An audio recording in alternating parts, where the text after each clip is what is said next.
السلام عليكم ورحمة الله وبركاته. في عجالة سريعة هنناقش بسرعة كده مع بعض خبر شاغل السوشيال ميديا، ألا وهو القبض على أصحاب قناة أفلام قصيرة أحمد ونهى.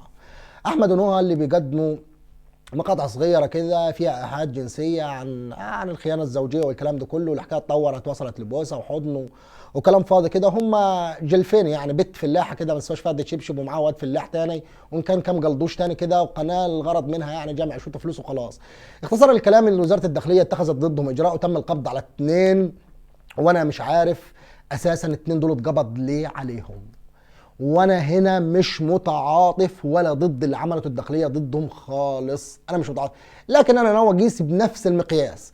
مثلا يعني احمد ونهى دول اللي عملوه ايا كان اللي كانوا عملوه وايحاءاتهم الجنسيه في افلامهم، يجي مثلا لو خدناهم بنفس المقياس، يجي في فيلم زي فيلم احكي يا شهرزاد واللي عمله محمد رمضان في الفيلم ده، يجوا في افلام سهير رمزي مثلا لو بنفس المقياس، لو احنا شايفين انهم هم عملوا حاجه غلط وهم فعلا عملوا حاجه غلط، تمام، بنفس المقياس يجوا في افلام فيفا عبده. ده افلام ده فيفا عبده لها افلام اباحيه صريحه، تمام، على السوشيال ميديا، ومش هيكلفك الوضع ده اكثر من انك انت تبحث. يجوا في افلام ناديه الجندي مثلا، تمام، لو بنفس المقياس. الفرق ان دول جوز فلاحين اتعملت عليهم ضجه واتقبض عليهم وتقدموا، وهيتقدموا المحاكمه. وبالمناسبه يعني قضيتهم مش هتاخد لها 3 4 5 ايام وهيطلعوا بكفاله، تمام. وافتكروا اللي حصل مع حنين حسام بتاعت التيك توك، واللي قلنا هيحصل ويسوى فيها وفي الاخر طلعت بكفاله، تمام. ده مفروغ منها. لكن خلينا بس بالمقياس ده. ليه انتوا خدتوا الموقف ده ضد اتنين دول وما خدتوش الموقف ده ضد اللي سميتهم لكم دول؟ ليه ما خدتوش الموقف ده ضد واحده زي ليلى علو وما ادراك ما ليلى علو ومحمود حميده؟ ليه ما خدتوش الموقف ده ضد واحد زي عادل امام؟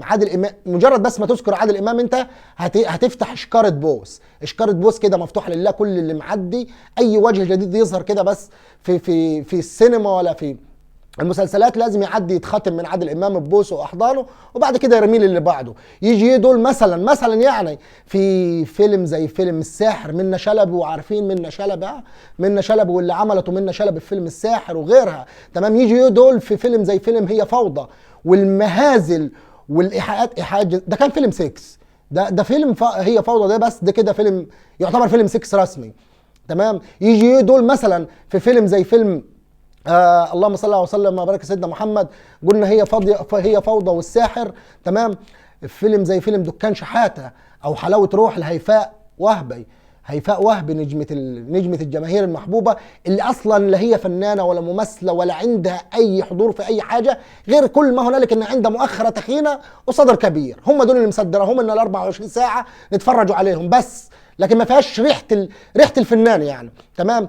يجي دول في فيلم زي فيلم احاسيس وما ادراك ما الفيلم ده تحديدا واللي حصل فيه من مهازل، تمام. يجي دول في احمد عز وزينه اللي بينهم ما بين بعض قضيه زنا صريح، زنا نتج عنه اطفال في الحرام، تمام. لا دول القوى الناعمه، دول واجهه مصر. عايز تحاكم مين انت؟ دول يجي دول في سما المصري، في ناهد شريف، في غادة عبد الرازق، في الهام شاهين. احمد ونهى دول يجي في اللي رصدهم لكم دول كلهم. الفرق ان دول 2 مغمورين بس ما لهمش اي 30 لازمه، ما فيش مانع ان يتضحى بيهم ونعمل فيها بقى اصحاب الشرف والكرامه. لكن لما تيجي تكيل بنفس المكيال، وان كان في بلدنا والكلام ده على مسؤوليتي، احنا مش عندنا مكيال واحد ولا 2، احنا عندنا يجي 40 مكيال، تمام. لكن الجماعه الممثلين والافلام اللي هي تعتبر افلام اباحيه صرف، اقسم بالله العظيم تخطط حد الايحاءات الجنسيه خالص، تمام. لكن دول وجه قوه مصر الناعمه، دول لهم جماهير، دي افلامهم هيدفع لها ضرايب، دي افلامهم هتظبط من وراهم كذا حاجه.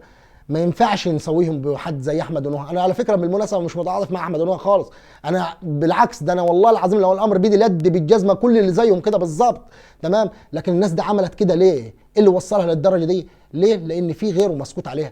انزل القاهره، اقسم بالله العظيم ما هتحتاج ازيد من 10 دقائق حتى لو انت غريب عشان توصل لشقه دعاره هناك، تمام.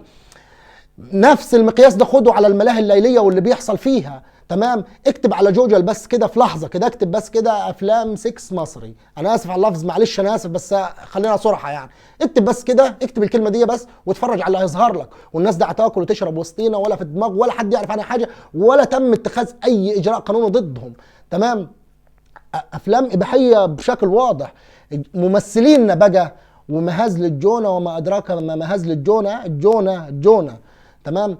ممثلين الرصه الطويله العريضه اللي سميتها لكم: غادة عبد الرازق، الهام شاهين، سما المصري، نهد شريف، سهير رمزي، نبيلة عبيد، فيفي عبده، نادية الجندي، ليلى علوي، يسرى، وعادل امام وبلاوي وغيره وغيره، منة شلبي ومش منة شلبي. كل الناس اللي انا سميتها لك دي كلها تمام، ما فيش اي اجراء قانوني، بالعكس ده بيتعاملوا افضل معامله، بيتكرموا بيسموها في المهرجانات، تمام. ودول قوه مصر الناعمه، وبيتقدموا للمجتمع على انهم سيدات مجتمع. ويكفي ان من ضمن المهازل بس ان واحده زي فيفا عبده تمام واخده الام المثاليه في مصر. فاحنا مش بنكل، احنا بنكل ب60 مكيال. لو بنفس المكيال ده وبنفس المنطق اللي بتتعاملوا بيه مع شخص زي احمد ونهى وانت لو بصيت اصلا على مقاطع الفيديو يعني مش هتلاقي، لو قارنتها بالافلام اللي انا سميتها لك دي كلها هتلاقي انهم هم صفر صفر على الشمال، ما عملوش حاجه خالص، يعني كلام فاضي. وبرضه ارجع واكرر لك واقول لك ان انا مش متعاطف معاهم خالص، بالعكس المفروض الناس دي تجلع عليها الجزمه وتتضرب بيها على الملأ ويتخذ كل الاجراءات القانونيه وتغلظ العقوبات ضدهم وضد اللي زيهم. لكن احنا عنكيله ب60 مكيال، تمام. ازاي انا سايب ممثلين خاربين؟ ده كفايه بس عادل امام، ده عادل امام ده وحده بس كده موسوعه افلامه، واللي عمله مع يسرا، واللي عمله مع ليبلبا اللي قالت ان انا اتبسط من عادل امام اكتر ما اتبسط من جوزي، تمام. مبوسه، هقول لك فاتحها مبوسه. لكن لا، دول سيدات مجتمع، دول ممثلات، دول قوه مصر الناعمه، دول نكرمهم في مهرجانات، دول نعمل منهم من الفسيخ شربات زي ما يقولوا كده.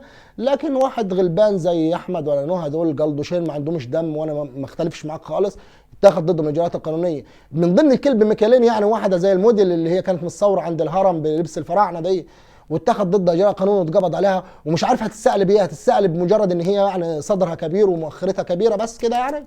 مفيش عندنا ماده في القانون احنا هتعاقب على ان وحده جسمها مليان شويه الكلمه مكيالين. لكن ننفض على الواد والبت اليونانيين دول، معرف الايطاليين اللي صوروا فيلم اباحي بحت كده فوق سفح الهرم، وكبرنا دماغها منهم عشان السياحه، تمام. ليه احنا ما بنبصش على المهازل اللي بتحصل في الملاهي الليليه والكباريهات اللي ملت القاهره وملت اسكندريه وملت البلاد كلها؟ ليه ما بنبصش على المهازل اللي هتحصل في المناطق السياحيه؟ ليه ما بنبصش على الناس اللي هتصور افلام اباحيه خالصه كده ومنزلها على النت وبتظهر بصورتها؟ الكلام ده كله احنا ولا في دماغنا. لكن ما نسميش غير على جزء الفلاحين مش عايز اقول الغلابه، يعني هم اصلا جلدوشين يعني، بس نتلافوا دول ونعمل منهم ضجه والدوله خدت اجراء ضدهم. فين بقى الكلام ده؟ الكلام ده كلام بطيخ بالطماطم ولا يقدر مصلحه. احنا بنكلب 60 مكيال، اللي عايز يضرب بيد من حديد على الفساد يضرب على الفساد بكل اشكاله والوانه. ده كفايه خالد يوسف اللي ليه افلام اباحيه مع مش عارف اسمها، مع اتنين اللي كان متصور معاهم افلام اباحيه، والرقاصات ومش الرقاصات. وفي الاخر ده تصوروا ان الحيوان ده جه عليه يوم من الايام كان نائب في البرلمان بتاعنا برضو، اللي هو يعني كله بالكراتين وكله بالفلوس، تمام. احنا بنكيل ب60 مكيال. انا مش عارف الناس اللي طالعه وكأن يعني حصل انجاز تاريخي ان تم القبض على الجوز دول، وطالع الناس تتكلم في الفيديوهات. لا يا حبيبي، تمام. دول احمد ونهى دول وغيرهم نتاج طبيعي جدا جدا جدا للي بيحصل في مجتمعنا ده، تمام. انا لما اتفرج على فيفا عبده واتفرج على يسرا وليبل وعادل امام الطبيعي انك انت هتلاقي حاجه زي كده، وفي غيرهم كتير، وما خافيه كان اعظم. ومش هنصيع على بعض واحنا عارفين ان احنا مش هنعملهم على بعض وعارفين الوضع ايه. اتفرج على معدلات الزواج العرفي، مش هقول لك في ثانوي ولا في جامعات، اتفرج عليها في اعدادي، اتفرج عليها المهازل اللي بتحصل في الجامعات الخاصه، تمام. شرف ايه وكرامه ايه؟ شرف ايه بس ومحاكمات ايه اللي انت جلدوشين عشان حضنها ولا بس ولا كلام الفاضي دي؟ طب ما هي مفتوحه مبلوجه في السينما وفي المناطق السياحيه وفي الكباريهات وفي كل الكلام ده. مش هنسيع على بعض واحنا عارفينها ماشيه ازاي. انت لو عايز تصيد مزه كده شمال بس كده تنام معاها ليله ب 200 جنيه، مش هتتكلف ازيد من انك انت تقف دقيقه بس في القاهره كده على اي خط سريع، وفي لحظه كده هتجمعها. احنا هنعملهم على بعض ولا هنسيع على بعض ولا ناس طعنها. مستغرب جدا انا الناس عامله فيديوهات وطالعه والقبض على احمد ونهى ومش عارف ايه لا، احنا هنعمله. هو المجتمع اصلا خربان.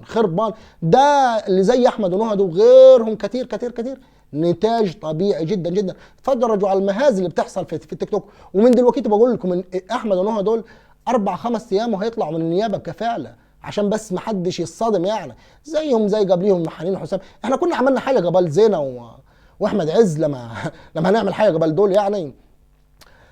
اللهم لا حول ولا قوه الا بالله. فما حدش يصطدم يعني. والله العظيم انا لما اشوف فيديوهاتهم ولا استغربت، لان في انيل منهم بمراحل وكلنا عارفين ومحدش يقول لي انا ما اعرفش ولا اتفاجأت، حصلش. اسف، بس ده اللي حاصل. البلد خلصانه، يعني البلد عباره عن معجنه، معجنه، واحنا بنحاسب بالهوى، لكن لا تبع قانون ولا دستور ولا اي حاجه. اللي بيجي على هوانا نجازيه، واللي يجي على هوانا نرفع منه ونعمله واجهه وسيده مجتمع او سيد مجتمع نعمله، دي بمزاجنا كده. لكن مفيش مقياس ثابت كده بيتعامل منه الكل. انا شايف ان اللي عمله احمد نهى في مليون حاجه اخطر منه. السينما المصريه تعج بالافلام القذره، بالافلام القذره اللي كل مش ايحاءات جنسيه، لا هي افلام جنسيه، افلام جنسيه، وكلنا عارفين الكلام ده. اتمنى ان ما اكونش طولت عليكم، لكن ده رايي في الموضوع. اللهم لا حول ولا قوه الا بالله. ومعلش انا اسف على الانفعال يا اخوانا. لو عجبك كلامي ما تبخلش عليا بلايك وشير واشتراك، ولو ما عجبكش كلامي اسف ان انا ضيعت وقتك. السلام عليكم ورحمه الله وبركاته.